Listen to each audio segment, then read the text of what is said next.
Serial Anupama में राही और माही में होता है एक डांस फेस ऑफ और डांस फेस ऑफ के चलते चलते राही गिर जाती है। प्रेम देखता है और राही को संभालने आता है।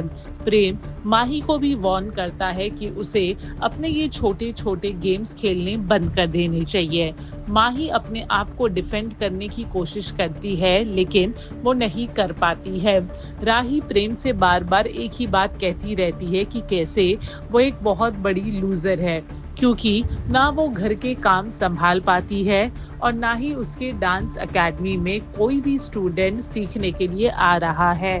प्रेम राही को समझाता है कि कैसे वो एक लूजर नहीं है, क्योंकि उसने अनुपमा से डांस सीखा है और वो अनुपमा की परछाई है, तो वो लूजर कैसे हो सकती है।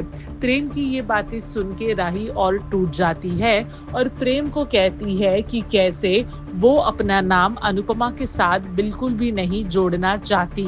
प्रेम राही को समझाता है कि जरूर ये किसी न किसी की साजिश है, क्योंकि इतनी पब्लिसिटी और इतना सब कुछ करने के बाद अगर राही के पास डांस सीखने कोई नहीं आ रहा है तो इसका मतलब ये डेफिनेटली किसी की साजिश है। राही को भी प्रेम की बातों में थोड़ी थोड़ी लॉजिक समझ में आती है, क्योंकि राही को खुद लगता है कि शायद कोई जानबूझ के रोक रहा है स्टूडेंट्स को उसके डांस एकेडमी में आने के लिए। वहां पराग को पता चल जाता है कि कैसे ख्याति ही वो इंसान है। जब भी कोई स्टूडेंट फोन करता है घर के लैंडलाइन नंबर पे डांस एकेडमी की इंक्वायरी करने के लिए, ख्याति रॉन्ग नंबर बता के फोन रख देती है। ये सब कुछ पराग देख लेता है। ख्याति पराग को साफ साफ कहती है कि राही को डांस एकेडमी छोड़ के सिर्फ घर के कामों में ध्यान देना पड़ेगा। पराग ख्याति को कहता है कि अगर राही सिर्फ घर का काम करेगी तो माही भी ऑफिस आज से नहीं जाएगी और वो भी सिर्फ घर का काम करेगी। काफी बहसबाजी होती है लेकिन ख्याति एज यूजुअल पराग की बातें नहीं समझ पाती है। पराग फिर ख्याति को कहता है कि अब वो इस मैटर को खुद अपने तरीके से सुलझाएगा।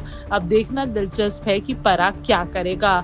वहीं दूसरी तरफ जब किंजल गौतम के 5 लाख रुपए एक्सेप्ट करने से मना कर देती है तो गौतम किंजल को जॉब से ही निकाल देता है। ये बात खुद गौतम किंजल को शाह हाउस में आके बताता है। दूसरी तरफ हम ये देखते हैं कि किस तरह से फाइनली अनुपमा की टोली शुरू हो चुकी है। डांस एकेडमी की तैयारियां एक तरफ राही कर रही है तो दूसरी तरफ अनुपमा ने अपनी टीम बना ली है। हम ये भी देखते हैं कि कैसे प्रेम राही को फाइनली बता देता है कि वो मुंबई में अनुपमा से मिला था। अब देखना दिलचस्प होगा कि इस बात पे राही का क्या रिएक्शन होगा। बॉलीवुड और टेलीविजन के एक्सक्लूसिव अपडेट के लिए हमारे चैनल फिल्मी बीट को सब्सक्राइब करना ना भूलें और हमें फेसबुक पर भी जरूर फॉलो करें।